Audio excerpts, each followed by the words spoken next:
Alright, here we go. One, two, three. Hey, I'm Tony Aguilera, and I'm from Austin, Texas. Hi, I'm Daniel Ayala, and I'm also from Austin. Hey, I'm Devin Tovar, and I'm also from Austin. My name is Zeke, and I'm from Lafayette, Louisiana, and we are Uncommon People. A little bit about what each of you do in the band. I'm the vocalist. I play guitar. I'm the percussionist. I also like pizza with Tabasco sauce. You need that. I have the magical fingers from the keyboardist. Oh, yes. Magical fingers! What makes your space unique?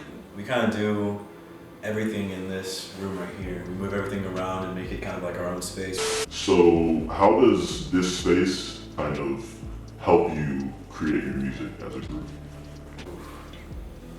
I'm just gonna say it, like every time I come to Devin's house, it's just like a really comforting environment. And you guys already witnessed how good of a host he is.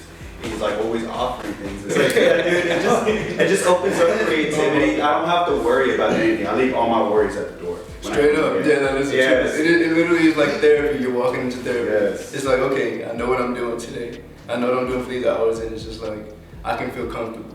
It's a safe space, you know, to find people that, like I was telling, I think one of you guys earlier, to find people like that you can just hang around with, that's a lot in itself.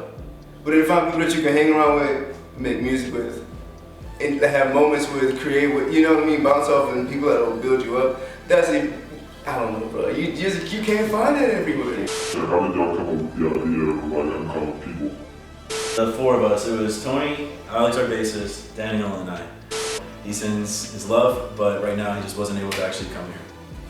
He's here in spirit. He's here in spirit. Yes. He's here. In spirit of tequila. I'm gonna have a picture of this. Right. The background, yes. Can you green screen? Yeah, can you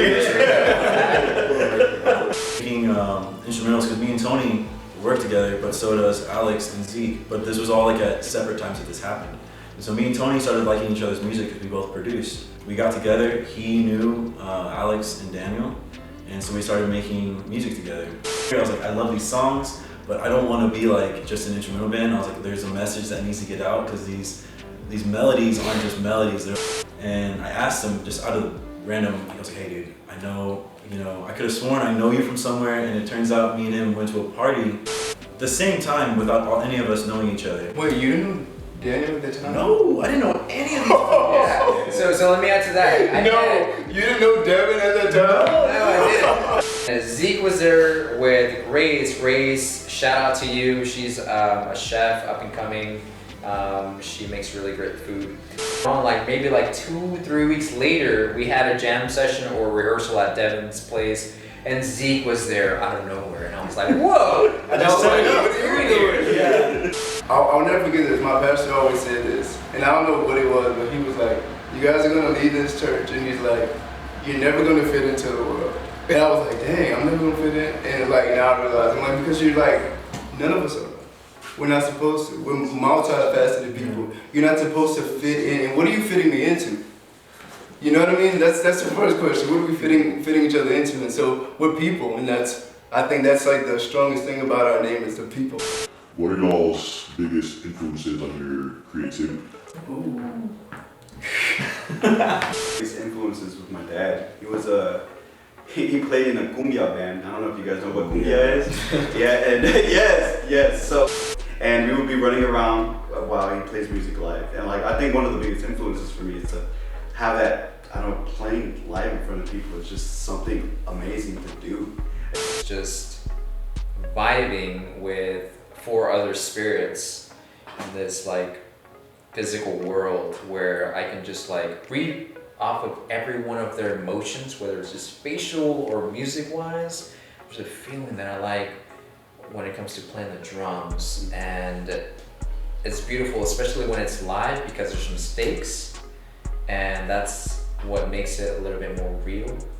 My mom, she listened to a lot of like Rolling Stones, Sam Cooke, and then she would listen to like Bob Dylan and some like folk style music. And then my dad, he was like a metalhead.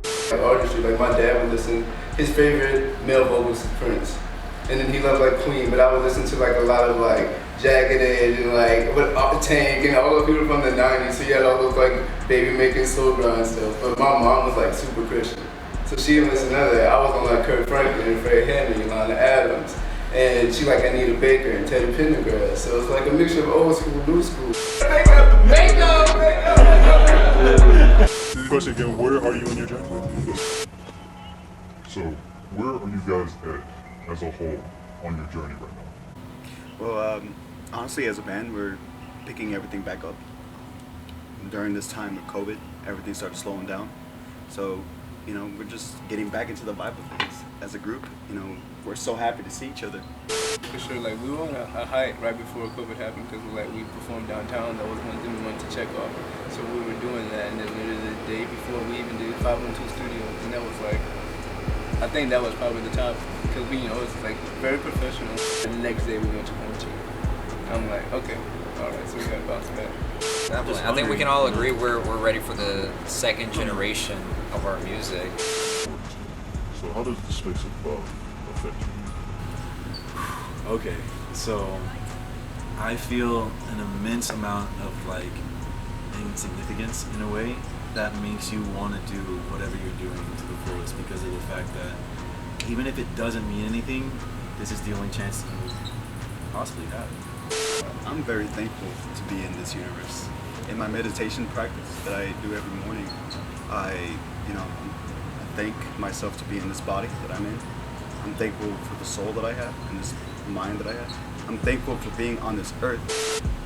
Thinking of it from the space above, there is fear because we don't know, what's out there. We're clueless of the unknown, and I think us, in a way, we can all find a balance between that.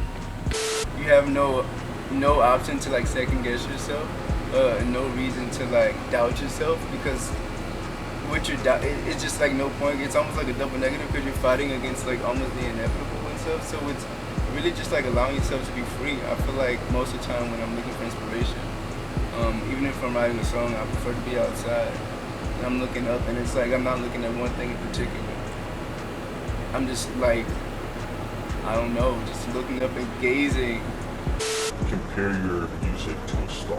I think that in comparison, our music is ongoing in energy, just like any star out in space.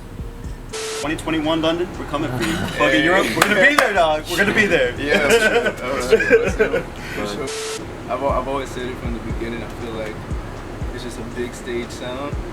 I feel like when you quality matches quality, and this is a quality sound, so I feel like you give us a little quality and we'll show you exactly what it is, you know what I mean? I appreciate you, man. No, when I said this is also a gift in itself. Like, just being able to do this. Like, oh, yeah, I'm just, I appreciate y'all for this.